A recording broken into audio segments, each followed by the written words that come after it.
Mr. Chairman, I'm just wondering why attorney, what's the name of that that person? Attorney Emily Emily Torrentira, Your refused to Honor. raise her hand for the oath taking. Can we ask her why she refuses to take her oath? May I, Mr. Chair? You can Your all sit down, Honors. ma'am. Upo na po. Thank you. Bakit Your daw po Honor ayaw ninyo mag-take ng oath? Bakit? Oh, sige. Bakit? No, Your Honor, I am not refusing to take the oath. Prior to being asked to take the oath, I was trying to explain, Your Honor, that Ay, salamat, Crush Grill House. Salamat sa patamsa ka. I am not an invited resource person. Second, that I have only been asked now to explain why there was no receipt for... Hindi, magi-explain. Magi-explain ka. Oh. Kaya pala ganun, ayaw mong manumpa kasi nandyan ka lang para mag-explain, para ipakita yung mga ebidensya. Pero kasi, yung mga yan, magtatanong pa sa'yo yan. So, kapag hindi ka nanumpat, nagtanong sa'yo yung mga yan, pwede kang magsinungaling eh. Diba? Pwede kang magsinungaling kasi, syempre, walang problema, hindi naman ako nanumpa eh. Okay lang na magsinungaling. Okay lang sana kung nandyan ka, kung magpapakita mo lang yung mga dokumento or mga ebidensya. Okay lang sana eh. Kaso nga, may magtatanong. Hindi man maiwasan yan na may magtatanong talaga. Diba? Tuloy natin. Sonia Darnaila, shoutout po. Kay Cura Vidal, shoutout po. for subpoena for the persons who are not present here. That is what I am trying to say, Your Honors, respectfully. I just wanted to explain that as part of the Legal Affairs Division of the office, I wanted to explain why we did not receive. In accordance with the rules governing inquiries in aid of legislation, wherein the rules of court suppletorily applies, Rule 14 in relation to Rule 21 of the Rules of Court, Your Honors, personal service must be made to resource persons who are being issued subpoena. With that, Your Honor, they being not present in the office at that time, no person can receive on their behalf. Dapat si Sarah na yung humarap dyan eh. Oo. Ba't wala si Sarah? Absinus good ba? And hence, there will be no proper service. Respectfully, Your Honors.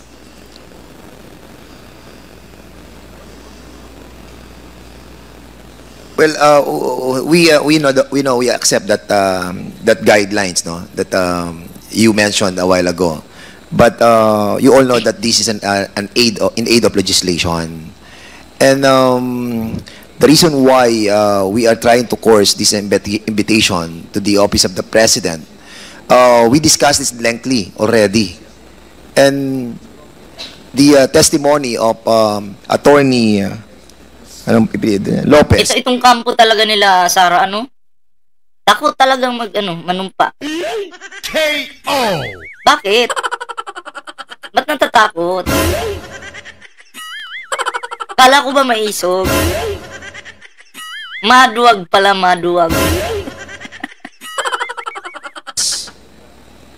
It's so important to us. And also, si Paharda. Papalabasin to mamaya eh. Itong OVP lawyer na to eh. Papatalsikin yan mamaya palabas. And Kakahiya. I think, Mr. Chairman, with this kind of explanation that being manifested by Attorney Tolentino,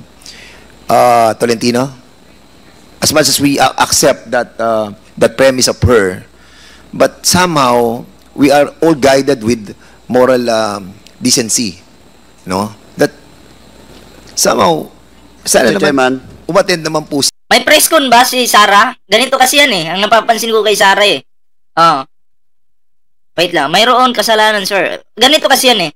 Pag si Sarah nagigisa dyan sa Quadcom at nabubutasan siya dyan, nakikita yung mga sikreto niya, nalaman yung mga sikreto niya, magpapapress con agad yan. Diba? Yun. Tapos, ang gagawin niya sa presko niya, babalik ta rin niya. 'Di ba? Minsan, nagbabanta. 'Di ba? Yan ang ginagawa niya eh. Para yung atensyon ng mga Pilipino, hindi mapokus dyan sa issue niya. 'Di ba? Para yung mga atensyon ng mga individual na Pilipino, mapokus dun sa pagbabanta niya kasi grabe naman talaga yun. So makakalimutan na tong baho niya dito. Strategy niya yan eh. 'Di ba? Yan po.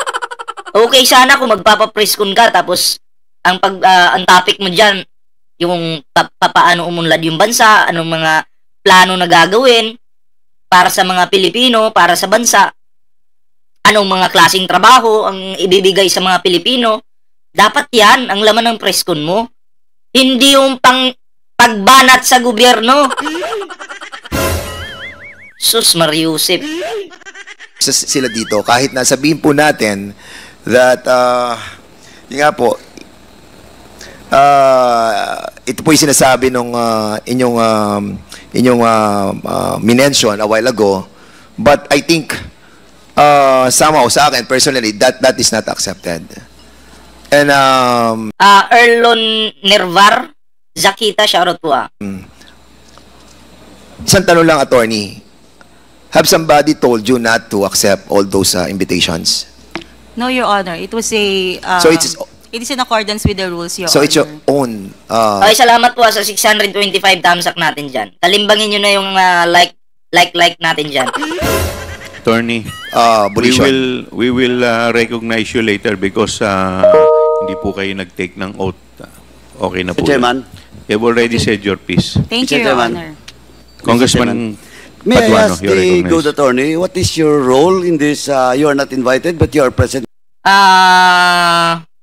Christ Love, shoutout sa iyo in today's hearing, and you never Ninita Umali, shoutout po. take your oath.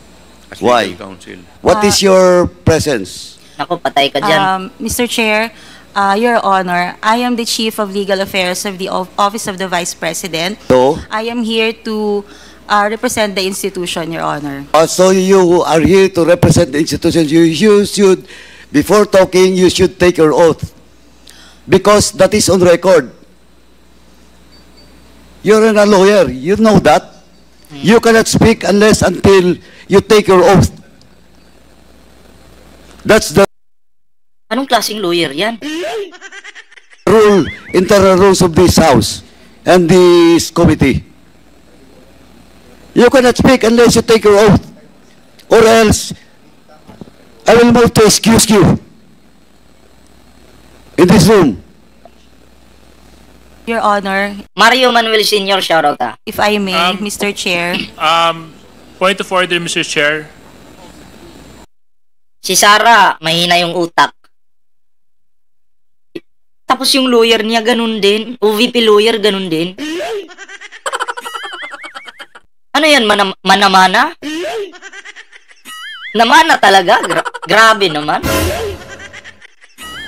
Mr. Chair. What is your point of order? Yeah, I take the position of Congressman Paduano. I really don't know why she's here. Has she forwarded any explanation written as to her attendance? Hindi, Mr. Comsec. Chairman, Mr. No, Chairman, Mr. Chairman. Mr. Chairman, a while ago, she was trying to tell us that she is the representative of the Office of the Vice President. And if you are the representative of the Vice President, you have this reason to take your oath as Tama. well. No, but other than that, Mr. Chair, before we can even proceed to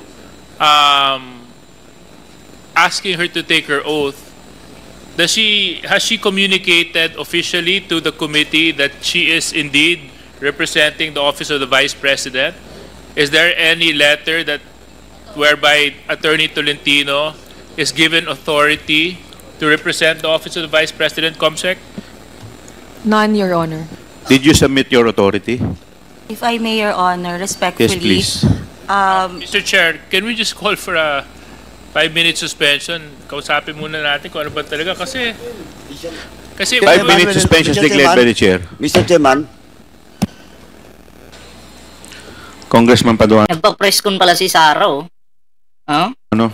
Thank you, Chairman. Anyway, Mr. Chairman, first and foremost, since the good lawyer has no written authority coming from the Vice President, second is that she never take her oath. So, Mr. Chairman, first, I move that we strike out all, on record, all the statement being made by the good attorney. Seconded. Nako. There's a motion raised by Congressman Paduano, duly seconded. Is there any objection? Hearing none, the motion is carried. And second, Mr. Chairman, I move that we excuse the good lady attorney in this room and to request the SAA to escort the good attorney outside of this room. So move, Mr. Chairman. Seconded. Nakakahiya. There's a motion to excuse the good attorney from this room, which is duly seconded. Is there any objection? Hearing none, the motion is carried. Mr. Chair, if I may respectfully request... You're not, you're out of order. You're not ready. Yan yung lawyer. Oh, sinipa palabas. Oh, 'di ba nakakahiya? Nakakahiya po yung pinadala ni Sara na lawyer. Nagmana din kay Sara eh. Anyway, mga pre, may ano si Sara ngayon eh, may press con eh. So, silipin natin saglit. Okay, silipin po natin at bigyan natin ng reaction. Okay? Bigyan po natin ng counter reaction.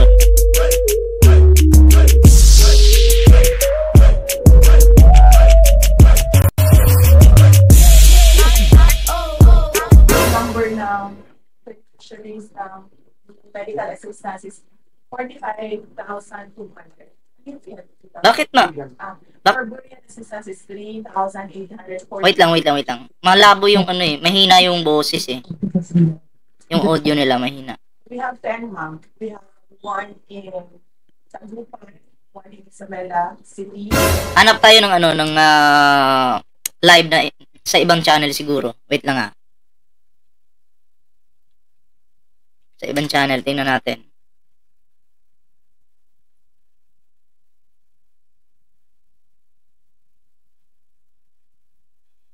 Wala, hindi naman naka-live. Malabo pa eh, pero sige lang. Sige lang, meron dito oh. Ito pala. Wait lang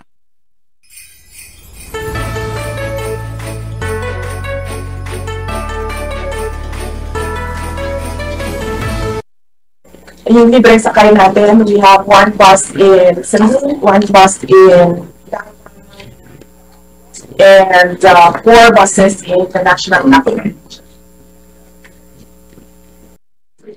Yung isa kasi doon, isa sa mga patient, I have a personal relationship with him. Anyway, bubukod na lang po natin yung reaction dito mamaya, no?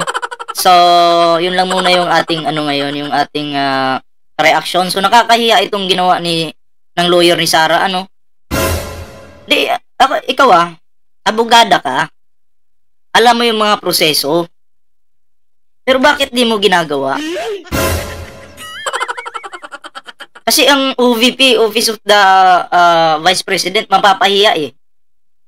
Mapapaisip yung mga tao, ay, anong klaseng mga lawyer yung nandyan? Bakit ang hihina? Bakit ganyan, di ba? Bakit ganyan? Ate G, shoutout Bakit ganyan? Ayan tuloy, mas nakakahiya ito. In-escort ka palabas. Okay, sana kung nandyan si Ruben Padilla kasi siya yung taga-hatid eh. Diba? Kaso sa Senado naman niya ginagawa yun. So, nakakahiya itong mga kampo ni Sara Duterte, no? Oo. Imbis na umattend ka sa hearing, kasi may oras ka naman, anong ginawa ni Sara Duterte? Nakikita nyo to? Nagpa-press con. May oras ka naman pala eh. Pwede ka palang mag-attend. Pero anong ginawa mo? Nagpa-press con po. Yan po yung ginawa niya.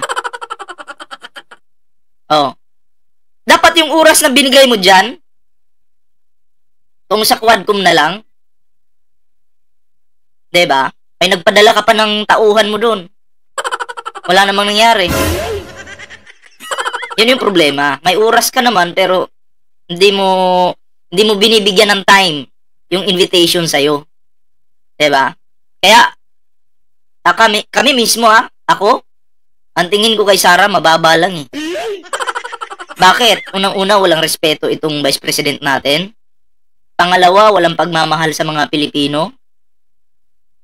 Pangatlo, di nag-iisip kung ano yung makakabuti sa bansa natin. Diba? Pang-apat, ay, andyan na yung yung pagwaldas ba ng pera ng bayan. O, diba? Ang daming, ni Sara, ang daming, at marami pang iba, hindi lang yan. Diba? So, yun lang po ang ating video ngayon. At salamat po sa mga nag-like sa ating live ngayon. Maraming salamat po sa 674 likes natin. Sa nagpakulay kanina, maraming salamat po. Ayan syempre sa mga nandito na nanonood sa atin ngayon, maraming salamat po. Yan. So, abangan nyo po mamaya, may mga upload po ako. So, maya-maya lang may upload po tayo. So, salamat po sa mga nandito ngayon. At meron po tayong dito, meron tayong Facebook page, Ballpoint Man 2.0. Wait lang, ibababa ko yung link ng aking Facebook.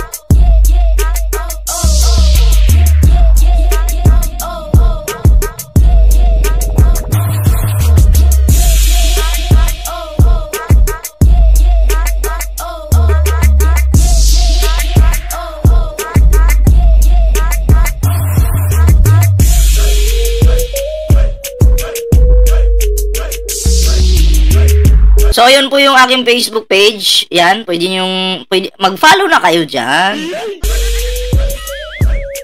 Oh, nakapin na yan nakapin na po. Pwede nyo i-click yan para maka-follow po kayo dito. At kita-kits po tayo sa Facebook. Okay? Kita-kits po minsan tayo dito sa Facebook. Salamat po. Salamat sa mga sumama sa ating live ngayon.